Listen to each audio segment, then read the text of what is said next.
Take the bait, take the bait. Take the bait. Take the bait, take the bait. It's game day.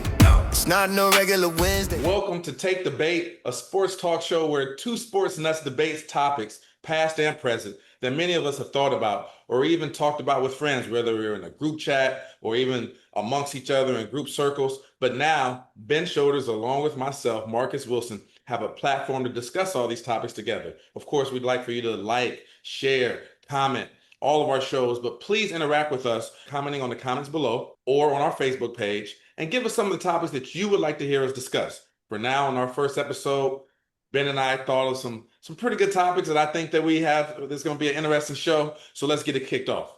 We're going to go into something really present right now that's a hot topic in the news right now. Why did Shedeur Sanders drop in the draft? Was it NFL collusion? Was he not very good? I'm going to hand it over to you, Ben, and let you start it off. I personally think it comes down to two things with this topic: arrogance and really, honestly, not being that good. Okay. Now, I know Sanders put up some great numbers last year for Colorado and before that for Jackson State. And we can flash those up here for you folks in a second. However, playing in college and playing in the NFL are totally different ball games, as you know from basketball, Marcus.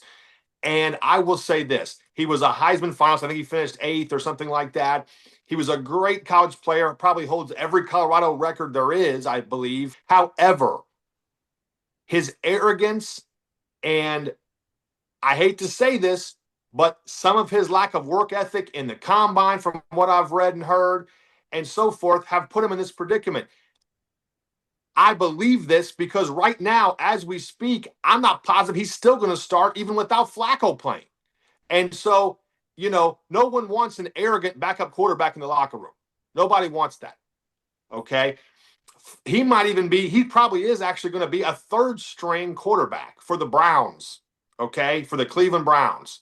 So I just don't think he's as good as what he thought, yet his ego and his arrogance allow him to think that he is. So I think it's coupled with arrogance and coupled with not being as good as what he thought. That's what I think it breaks down to. Let's say you. I think that's fair. We're going to go ahead and switch up the background right here, just so people know I'm about to disagree. Yes. Did he have a little arrogance? Maybe. Some might call it confidence. Some might call it swag. But to go contrary to what you said, let me go back to some recent guys that had some of that same arrogance and swag that it didn't seem to bother them. All right. We're going to go back to 2012. Guy by the name of Johnny Manziel, right? Johnny Manziel had a lot of all of that, along with a couple other things. June 29th, 2012, he was arrested. All right. October 31st, 2012, there was a Halloween picture, which you see right here, of him appearing to be pretty inebriated. This was only 3 days before a game, right? You know, he threw up the money sign. Shedeur would throw up the thing with the watch. I know people didn't like that, but what is the difference? Hold on, let me give you another example. Baker Mayfield. Oh, and let me go back to that. Johnny Manziel, even with all those problems, people knew he was drinking, said he was doing drugs, being arrested. 22nd pick of the draft, right? Baker Mayfield, another guy. I love him. Had him on my fantasy team last year. He helped me get a lot of wins. I actually love his swag. However, 2017, arrested and charged with public intoxication, disorderly conduct, fleeing and resisting arrest. He later pleaded guilty to public intoxication, disorderly conduct, and fleeing. Right? Okay, that's not good. That's not good for the leader of your locker room. Also, during the 2017 game against Kansas, he directed a vulgar crotch grab towards the Kansas sideline. Right? Again, this is someone who walked around with extreme confidence, extreme, what some would say swag, some will call it arrogance. So not to get too controversial here and not to play the race card, but I think some of it had to do with the color of his skin. Sometimes I feel like people don't like when a young black kid like that is too boisterous, feeling too confident about himself. You know, why can some guys appear to be confident and they enjoy and they embrace it, Another guy have the same level of confidence, less off the field issues, but then he drops all the way to the 144th pick of the 144. You mean to tell me there was 143 players in the draft better than Shedeur Sanders? Yes, maybe he's not playing very well right now. I don't know. When I saw him in the preseason game, he seemed to look all right. I remember that first preseason game, he looked all right. So it's not like he's that bad.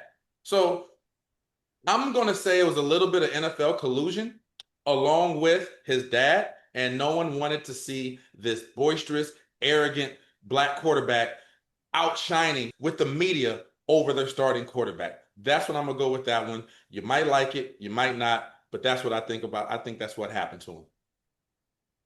Fair points. Well, folks, we'd love to hear what you think about this topic because this is a very, very interesting and somewhat controversial topic as well.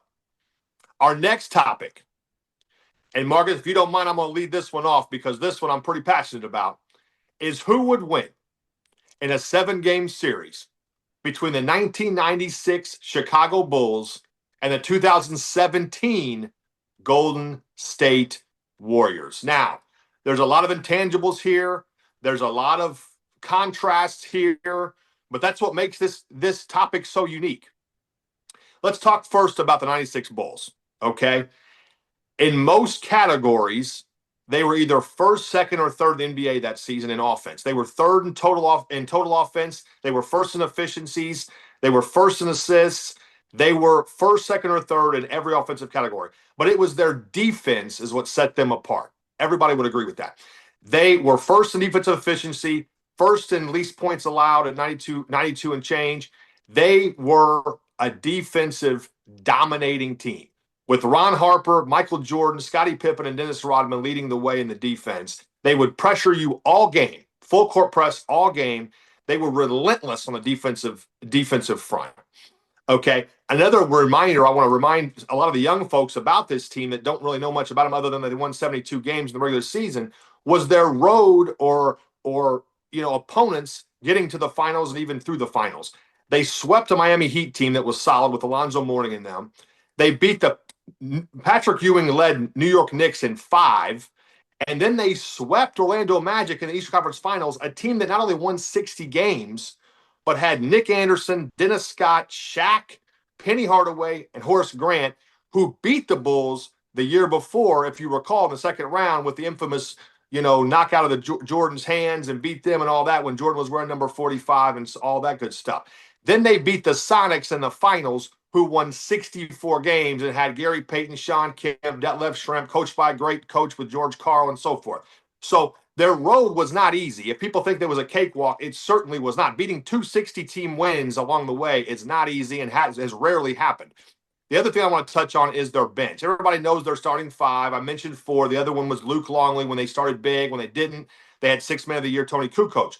But their 7th and 8th men were no slouches either. And that was Steve Kerr, who led the team in three-point percentage that year, was one of the tops in the league, and Bill Winnington, who was 7 foot, 275 pounds, and was a big body bruiser down low. They didn't rely on him for baskets. They relied on him for screens, running the triangle offense, and most importantly, rebounding. And then their 9th man was only got a few minutes a game. And that was Judd Buechler, who would come in, hit a 3, or get kind of sub in for Kerr or Harper. So that was their team. That was their roster. They finished 87-13, counting their playoff wins, which means they went 15-3 in the playoffs. Their 3 losses were 1 to the Knicks, 2 to the Sonics. And I think no matter what era we're talking about, 1996, 2017, 2026, or 1886, they're going to win every time. That they would win in a 5 game. I think they'd win in 5 in 96. I would give the Warriors maybe one more game in 17 and win in 6 games. That's what I think, and I'm sticking to it. Okay, fair points. Before I get into who I think will actually win, I do want to educate some of the people on why I think it's important when they play. When they play is going to determine a lot of this. All right. Number one, back in the 2000s, they changed some rules because the game was getting too slow. It was getting too physical. The scores were dropping. I mean, after scores were like 92 to 87. No one wanted to see that. If you look at scores now, they're like 119 to 114, things like that. A lot of that was done to free up the game.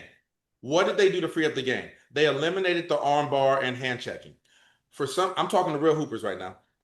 I was a shooter. I know when one of those small, just strong guards got all up on you and they put their forearm in your hip, they could literally just guide you where they wanted you to go on the court. They had one hand out right here ready to deflect the pass, messing with the dribble. The other forearm was literally right up in your hip.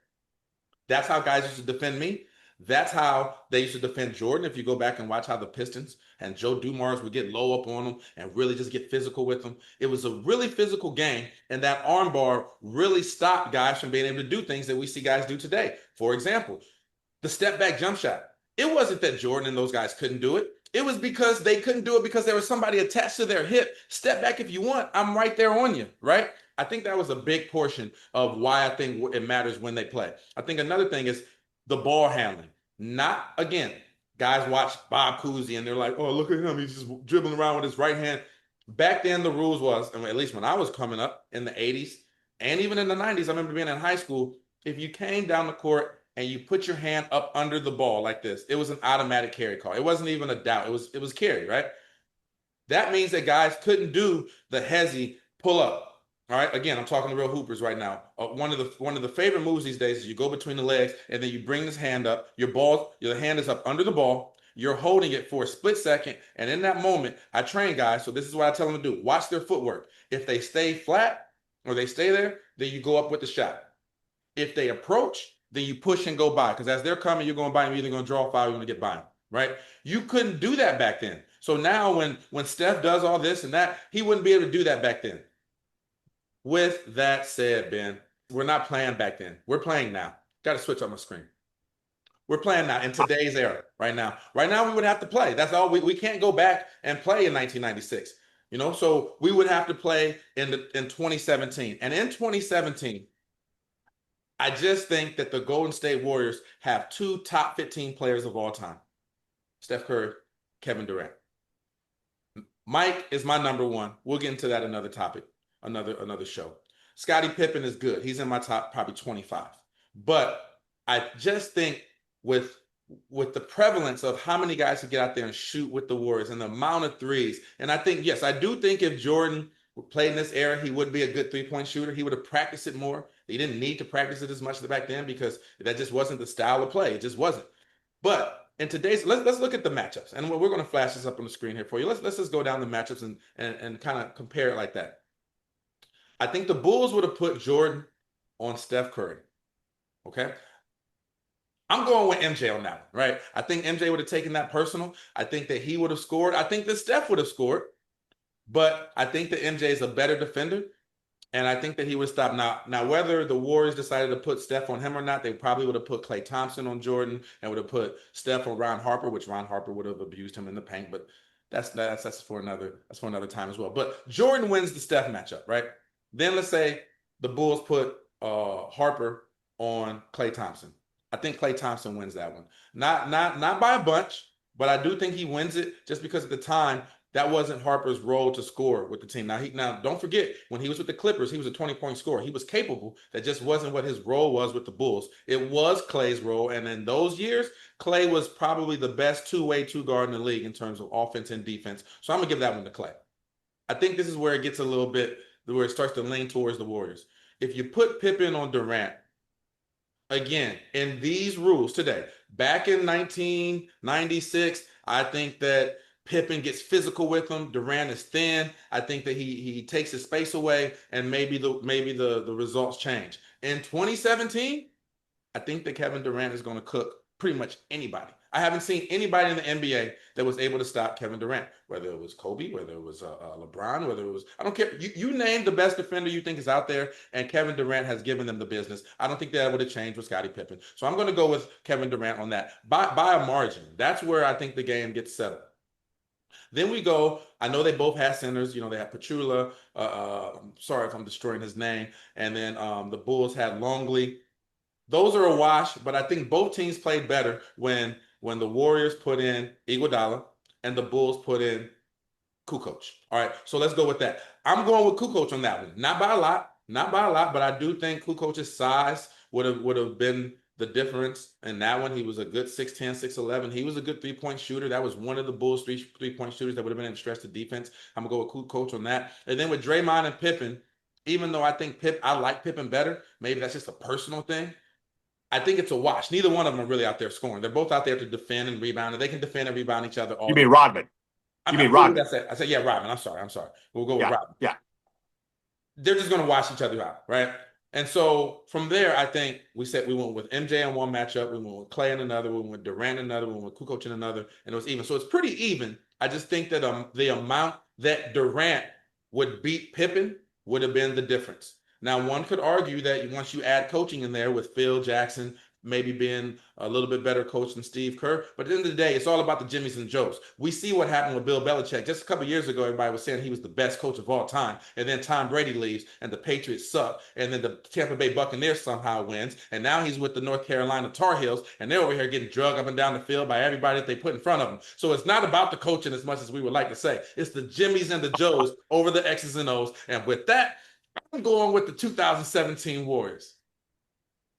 Okay. I mean, you made some good points. My only other kind of nugget I will say is that I see what you're saying about KD. Okay, he's a beast. There's no doubt about it. He's 7 foot. He can shoot. He can do all that. But Pippen was a 6-time All Defensive First Team player. Okay, Pippen could D up a lot of people, and so I don't know if that would be by as big of a margin as you say, but that's why we're having the show. That's why we're doing this. Again, in 1996, Pippen would get up in you, and he was so long, and he was strong. He was wiry strong. He would have given Durant fits back then. Yeah. We're talking about now. I can't go back and play in 1996. Shoot, I was a freshman in college back then, man. Look at me. I got grades now. We got to talk a little bit more in the modern era. And right now, if we move that team as close as today's rules as possible with the elimination of the armbar, allowing to carry the ball, I just think that the Warriors have too much firepower. Okay. We'd love to hear your thoughts, folks. Please like, comment, share, repost, or ask us questions. And of course, keep it clean. Our last topic for today on Take Debate is Kobe Bryant a top 5 all-time NBA player? Marcus, you lead us off on this one. Listen, before I really get into this, I want to say that when Kobe Bryant passed away, it was like a 9/11 moment for me. I remember exactly where I was at. I was in a bar in St. Louis called Friendly's, having a couple beers, and it came up on the news, and I immediately went to my phone. Was like, this has to be a joke. And there was some people around, and some of them hadn't seen it because I just got silent. And I saw it, and I was like, guys, I got to go. I literally was about to start crying in the bar. A grown-ass man. Kobe Bryant, over the second half of his career, did a lot of amazing things. I mean, he went from being not very much liked by players or anyone. And we'll get into that in my argument here in a second. But in the second half of his career, I mean, the way that he embraced Paul Gasol, in contrast to how he used to beef with Shaq, he learned how to be a better teammate. Not only did he learn how to be a better teammate, he learned how to be a better person. He went from someone who women hated because he had the rape charge, and we'll get into that as well, to being girl dad. Hashtag girl dad. I still see people my age right now on Facebook when it's their daughter's birthday putting hashtag girl dad. You know where that started? That started with Kobe Bryant. So I think that I want to preface that and give him the respect that he's due. With that being said, Ben, I just cannot put him in my top 5. And here's why. The first 2 to 3 years of his career were very, very mediocre. Very mediocre. So let's go back to his first year. His first year, he didn't even start. Okay? I have him 7th. And this is people are like, what do you mean he's 7th? Let me tell you why I have him 7th and the 6 people I have in front of him and why. Number 1, the first season Kobe Bryant played, he came off the bench. He averaged 15 minutes a game, 7 points, had 4 air balls, not 1, not 2, not 3, not 4 air balls against the Jazz in the playoffs. Everybody talks about how clutch he ended up being. Yes, but we still have to, when people talk about LeBron being better than Jordan, they talk about the longevity of his career and the totality of his career. Well, we just can't pick and choose. If we're going to use that logic, we have to use it with Kobe. Kobe's first year was very mediocre. His second year, he averaged 15 points a game. I know guys in the NBA right now who average 15 points a game that the average fan wouldn't even know. Third season, he finally became a full-time starter, averaged 19.9 points a game. Solid, solid, but not like all-star, not the Kobe that we all like to try to remember and say is first, second, third, fourth of all time. And then his fourth year, he got it up to 22.5, which is now we're starting to get into all-star level credentials and numbers. And then after that, he was really, really good. But before those years, along with his attitude, along with his inability to be liked by teammates and they didn't even want to pass him the ball in the All-Star game. Then we do go to 2003 with the rape charge. And I just think that those years seem to get forgotten because of what he did in the latter half of his career. He won 3 championships with what some people say is the most dominant center of all time, Shaq. So even though he won those, I mean, let's come on now. Like, it wasn't like he was out there playing with bums. Now, I do give him credit for the ones with Paul Gasol because Paul Gasol is a good player. He's not considered great. And Kobe Bryant led those teams. And that version of Kobe is top 5. But let me tell you the people I have in front of him. A guy by the name of Michael Jeffrey Jordan. Michael Jeffrey Jordan, his first year, in comparison to Kobe's miraculous 7 points a game, Jordan averaged 28. Second season, he averaged about 23, but he only played 18 games because he got hurt. He came back and averaged 37. 37 in his third year. Kobe's third year, he was just becoming a full-time starter and was averaging 19. Jordan is doubling that up, right? Fourth season, Jordan averages 35 points a game. To put it into context, Jordan played 13 years, took 3 years off, came back with the Warriors and still averaged 22.9, which is more than Kobe was even doing in his 4th year in the NBA. I digress. 5 MVPs, 6 championships. I digress. Let's go to Magic. This is not in order. Magic, 3 MVPs. Let me remind you that Kobe only had 1. Now, I do admit I thought he got robbed, and that one was Steve Nash. I don't know why that happened. Maybe because people didn't like him, which goes to my point. That's part of it. It's a team game. This is not tennis. This is not golf. You're not out there by yourself. There's other people on the team that need to like you to be a good player and good teammate, and he just wasn't liked.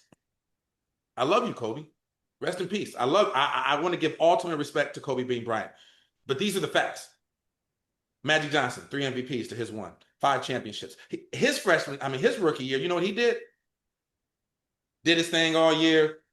Highlight films. Then what do they need in the championship game? What do they need in the finals? They need him to start at center. He hits the hook to win a championship his rookie year. Enough said on that. Let's go to LeBron. 4 MVPs to Kobe's 1.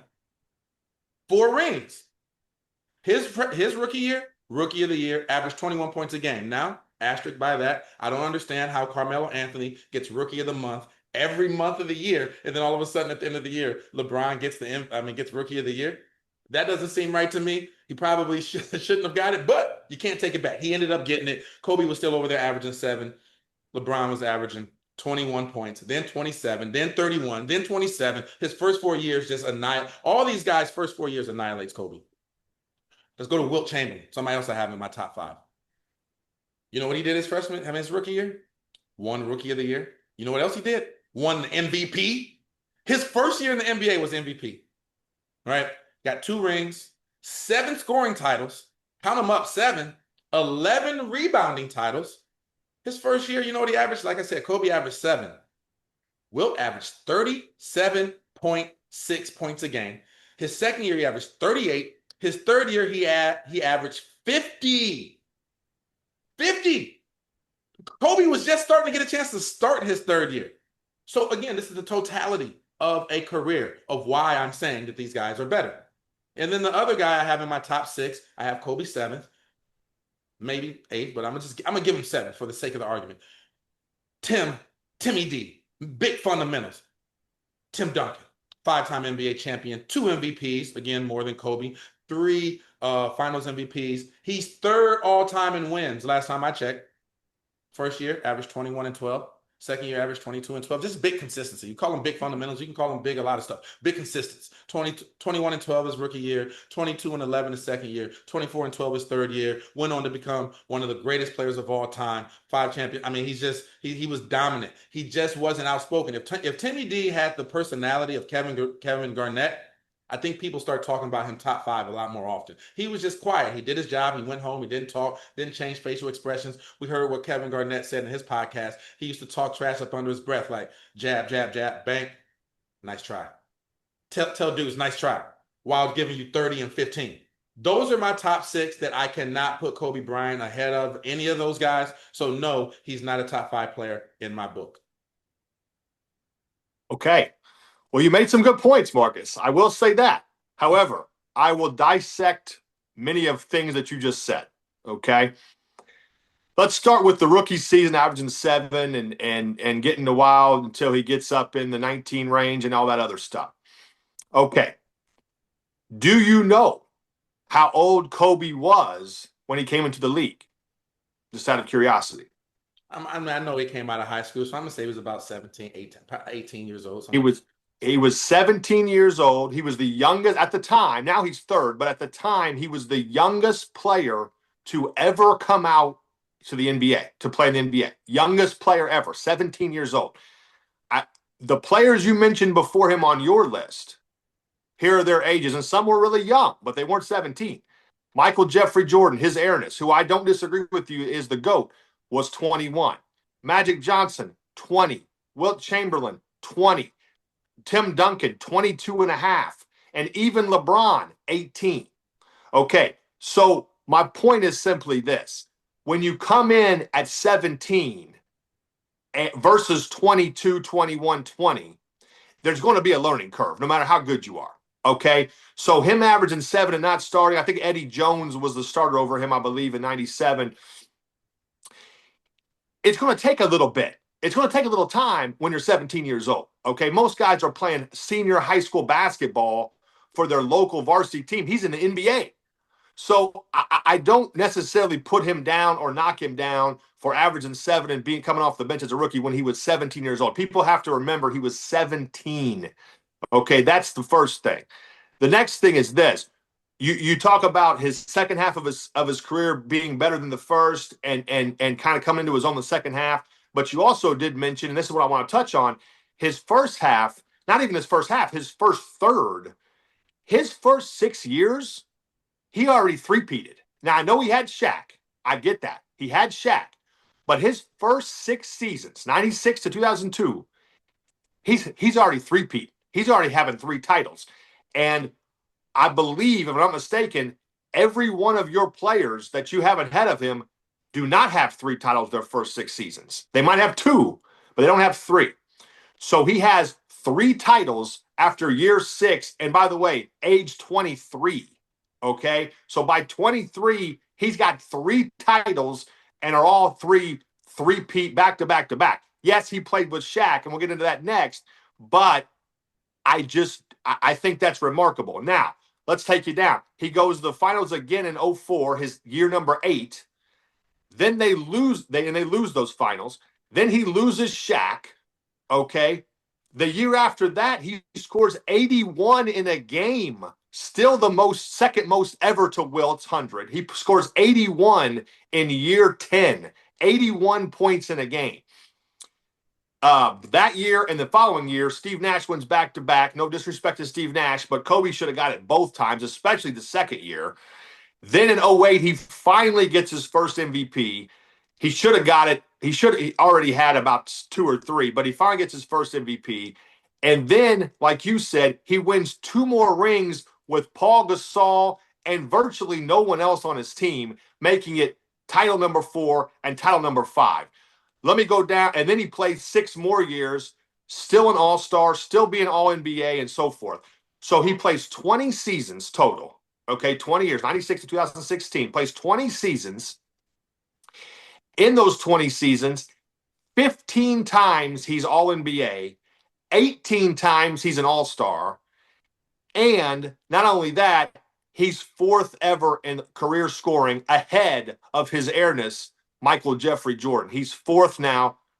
It sits LeBron, Kareem, Karl Malone, and then Kobe. So the answer to your question, Marcus, is I have him either 4th or 5th. Maybe a tie, but by answer your question, he is in my top 5. He is in my top 5. If I had a Mount Rushmore, I have Michael Jordan, I have Kareem Abdul-Jabbar, I have LeBron James, and I think I might put Kobe Bean Bryant as my fourth on the Mount Rushmore of the all-time NBA because of a full body of work. And let's not forget, and you didn't touch on this, Marcus, his clutch performance. I'm a huge Michael Jordan fan. I think he's the greatest player of all time. That won't change. He patterned his game around Michael Jordan, okay? So many moves, so many timing things, so many fadeaway jump shots, driving to the hole, his swagger, his baggy shorts, his tongue even. Everything he did was patterned around Jordan. Even Jordan says that. Mm-hmm. So if he's that close to Jordan, he's that close to my top. Okay, so I put him fourth ever of all time. Kobe was an outstanding. He was phenomenal. I love, the older I get, the more I appreciate Kobe. He just was a dominant player. And those first couple years, yeah, they might not have been all-star studded stats, but he was 17, 18 years old. That's my only thing I can remind people about. You're coming into the league at 17. It's going to take a learning curve, a couple years. Yeah. I get it. But we can't change how old he was. He was drafted. Once you leave high school and you get drafted, you're now a pro. Once you're a pro, people ask for results. He was not giving very good results. He was airballing in the playoffs. He was pissing his teammates off. He was averaging 7 points a game. Now, when he got older, I get it. But look, you just said LeBron came in and did what he did at age 18. So it's not like it was impossible to be done. He just wasn't good enough to do it at the time. Again, when I say he's seventh, I want to remind people, people say there's between 4,800 and 5,000 players that have played in the NBA. Seventh is still 0.1%. Not 1%, 0.1%. So I still have him in the top 0.1% of players who have ever played the game in the NBA. That's a lot. There's no disrespect to that. If you were the 48th best player in the history of the game, that puts you in the top 1%. People talk about being in the top 1% all the time. He's in the top 0.1%. This is no slight at Kobe. I love Kobe. I cried when he died. I couldn't even watch his funeral because I knew I was going to cry even more. But if we're talking about the facts, I just feel those first 3 years compared to some of the other people, his totality of his career, I thought he was carried by Shaq those first couple titles. Towards the second and the third, especially the third, I thought Kobe was really coming into his own. But those first few years, I think that's the difference. That's all I can say. Okay. And let me add one more thing to that, Marcus. I get what you're saying on the comparison to LeBron coming in at 18 and he put up stats. He was rookie of the year, and Jordan too. Kobe came on a team that was a contender. Okay, already in the late 90s. They had Nick Van Exel, Shaq, Eddie Jones. They had a great squad. So, that 2003-4 Cavs team didn't even make the playoffs and only won, I believe it was 34, 35 games. Even Jordan's rookie year, yes, they made the playoffs, but they were sub 500. So if Kobe, I think, averaging 7 coming off the bench on a team that's contending for a title versus a team that won 30 games, he would have started. And again, I know we can't say should have, would have, but he would have started on a lower tier team. So let's remind people of that too. And folks, we'd love to hear your thoughts on this because this is a very, very interesting thoughts. I have him top 5. Marcus does not. I'd love to hear your thoughts. You know what? I love it, Ben. I appreciate the disagreements. I think you made some fair points. I think I made some fair points. And now we want you, the fans, to comment on what you thought you heard. Can you put your thoughts in the comments, either about what we talked about or give us some topics that you would love to hear us discuss? We're going to have some special guest appearances coming on here soon. So we just need some of your advice. We want to be as interactive as possible here on Take Debate. And we're looking forward to seeing you in the next episode. Take Debate. We want to hear from you. We're out. Take Debate. Take Debate. Take Debate. Take the bait, take the bait. Get off your phone and get in the zone. Put down the sticks, leave the studio alone. I got my squad with me and we ready. If you got your squad with you, get ready. Take the bait. Take the bait. Take the bait. Take the bait.